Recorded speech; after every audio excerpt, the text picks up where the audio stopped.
The night my father-in-law died, I discovered her hidden letter. What it said changed my life forever. I sat alone in the dim hospital room, the steady beep of the monitor now just a quiet hum as my father-in-law took his last breath. Around me, the world moved on. Footsteps echoed in the halls, families celebrated recoveries, but in here, time felt frozen. My hands trembled as I reached out to hold his cold fingers, the weight of solitude pressing down harder than I ever imagined. Possible? No calls from my husband, no texts from his sister. Just silence. The nurse appeared softly at the doorway, clipboard in hand, eyes filled with practiced sympathy yet genuine concern. "Are you okay, Sarah?" she asked gently, sensing the storm inside me I could barely contain. I forced a nod, my voice caught somewhere between shock and grief. The room felt impossibly empty, as if everyone had vanished except for me and the final moments I shared with him. Then she handed me something, a worn envelope, edges frayed, with my name, written in familiar, precise handwriting. It was from Eleanor.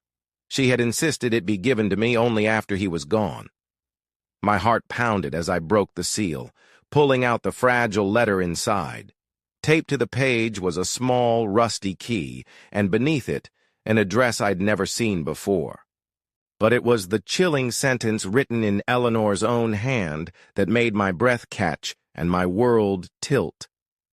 They never knew the truth, but now they will. As I folded the letter back into its envelope, a flood of memories crashed over me. Moments with Eleanor that had always felt just out of reach. She was my father-in-law's wife, my husband Mark's mother. But somehow, she remained a mystery. I never quite unraveled. Polite, distant, always composed, yet guarded like a fortress no one dared to breach. Our relationship had always been strained, a delicate dance of respect mixed with silent tension.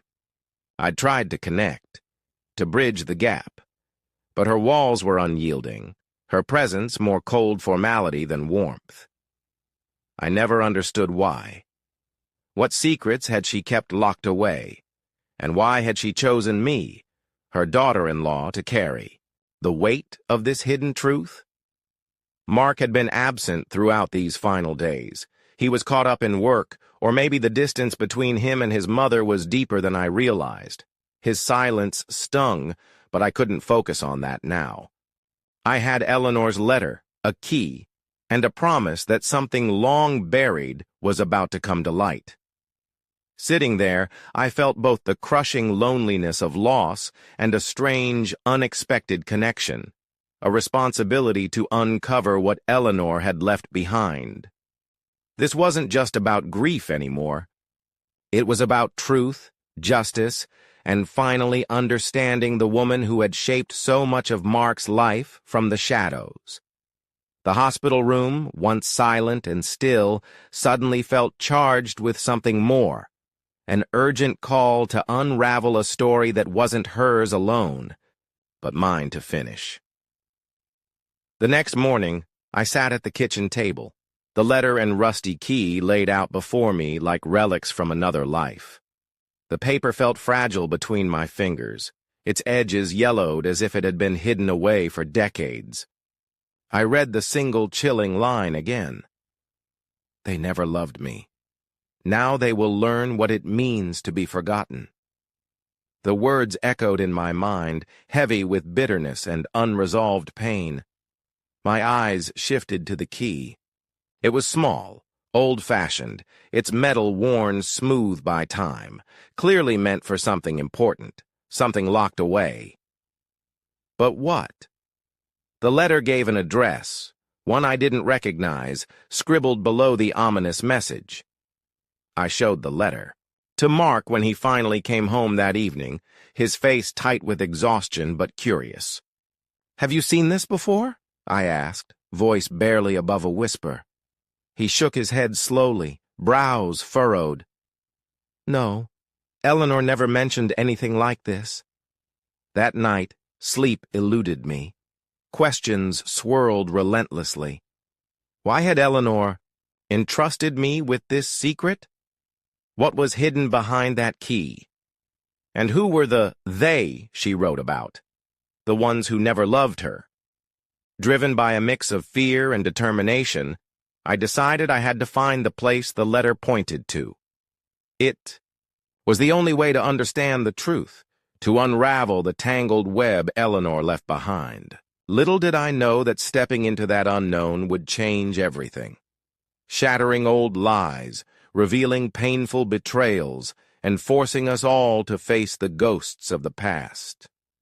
As dawn broke, I packed the letter and key carefully, ready to chase. The secrets that Eleanor's final act had set in motion. The address led me out of the city, winding down quiet country roads dusted with early morning mist. My heart pounded with every mile, a mixture of dread and hope twisting inside me.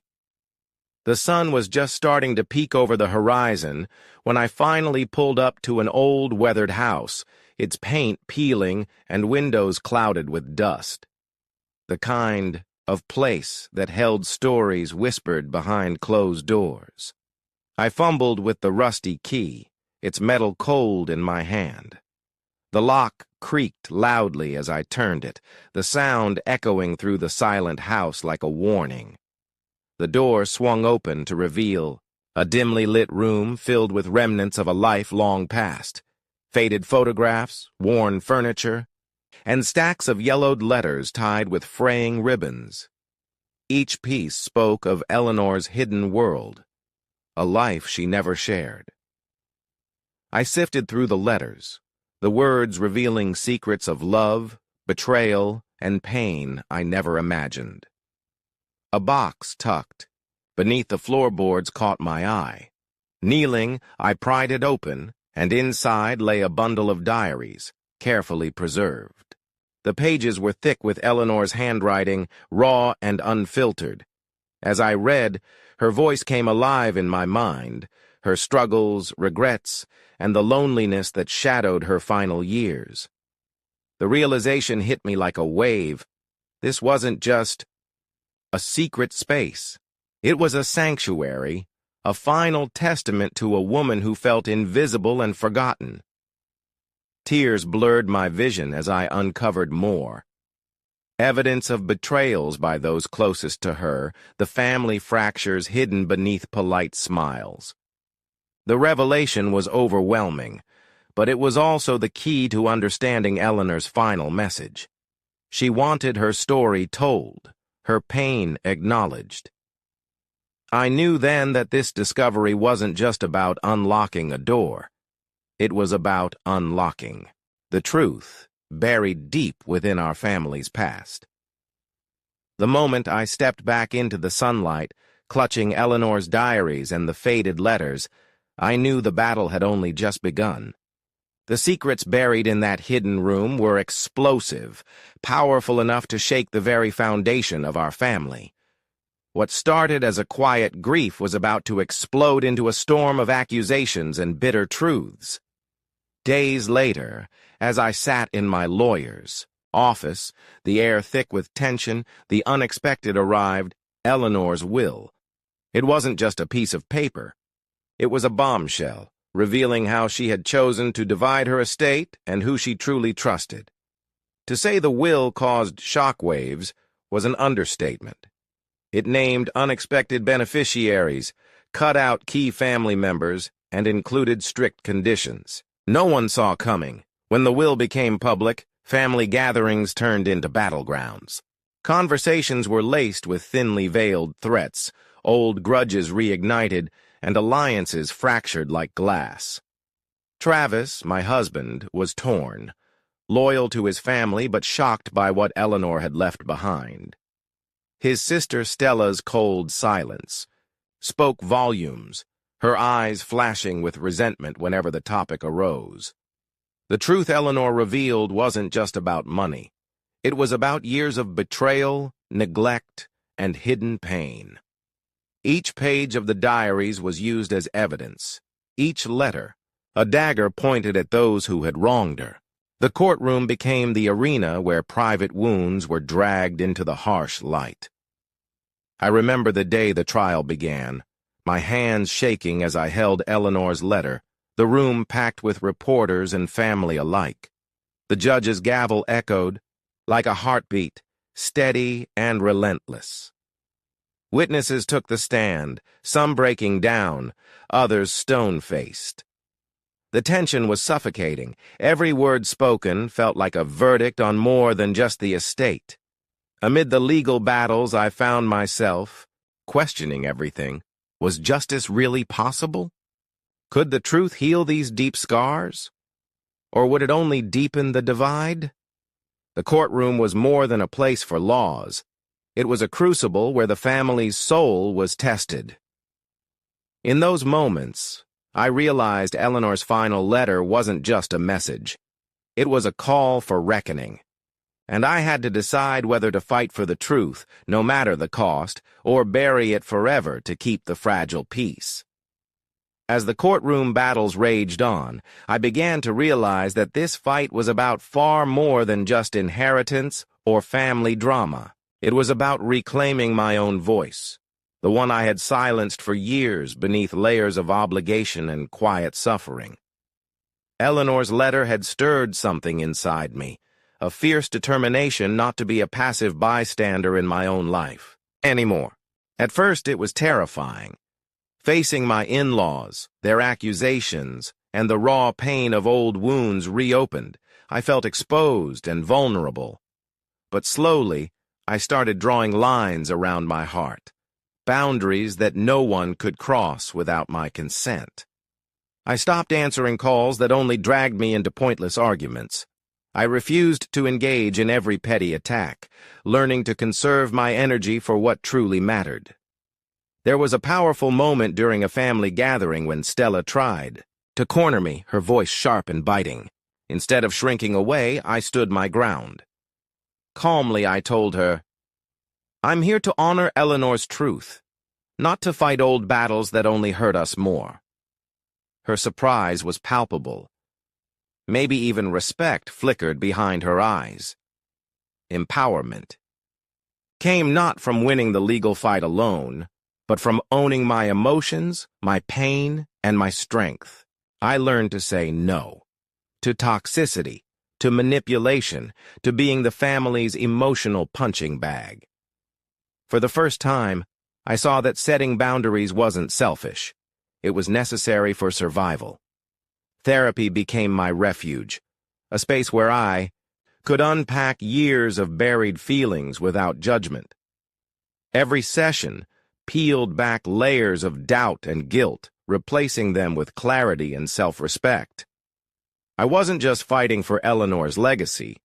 I was fighting for mine, and with every step, I grew more certain that true triumph wasn't measured in court victories or bank accounts. It was in the quiet moments of choosing peace over chaos, love over resentment, and self-care over self-sacrifice. The hardest battles are often internal, but through Eleanor's letter, the courtroom struggle, and the storm of family drama, I discovered the most powerful truth, that my worth and peace aren't determined by others, but by the boundaries I set and the strength I claim. The courtroom drama finally drew to a close, but the real victory was far deeper than legal rulings or divided assets. With Eleanor's letter guiding the truth into the light, the tangled webs of silence and misunderstanding began to unravel, leaving space for healing where resentment had once taken root. The past, with all its bitterness, no longer held the power to chain me down. In the quiet aftermath, I found myself standing at a new crossroads, one where the weight of old burdens lifted enough to make room for hope. The hidden key Eleanor left behind had unlocked more than a dusty trunk or forgotten room. It had unlocked a part of me I'd long neglected, the part that craved peace, purpose, and belonging. I took time to honor Eleanor's memory in my own way, not through grand gestures or public acknowledgments, but in small, intentional moments. Planting a garden she loved, writing letters to myself about forgiveness, and creating traditions that felt authentic rather than obligatory. It was in these acts that I felt her presence most clearly, not as a ghost of conflict, but as a quiet guide toward compassion. Family dynamics shifted too, though not without their challenges. Some relationships healed, others remained distant. But the painful silence was replaced by honest conversations, sometimes awkward, often raw, but always real. I realized that legacy isn't about perfect families or fairy tale endings. It's about choosing love and understanding even when it's hard. Most importantly, I started to rebuild my life on my own terms. Freed from the shadows of resentment and secrecy, I pursued dreams and passions that had been sidelined for too long. The lessons Eleanor's letter taught me weren't just about the past. They were a blueprint for living with courage and authenticity. Looking back, that night when I held her final letter felt like the darkest moment in a long tunnel. But as the days turned into months, that darkness gave way to a new dawn. One where pain had been transformed into strength, loss into legacy, and endings into beginnings. This was not just Eleanor's story anymore. It was mine. A story of resilience, of reclaiming power, and above all, of hope. And as I stepped forward, I carried her wisdom with me, a reminder that sometimes the greatest gifts come from the most unexpected places, and that the bravest thing we can do is to start again. If this story touched your heart, don't forget to smash that thumbs up and hit subscribe for more unforgettable, emotional, and viral true stories. We want to hear from you. Drop a comment and tell us, where in the world are you watching from?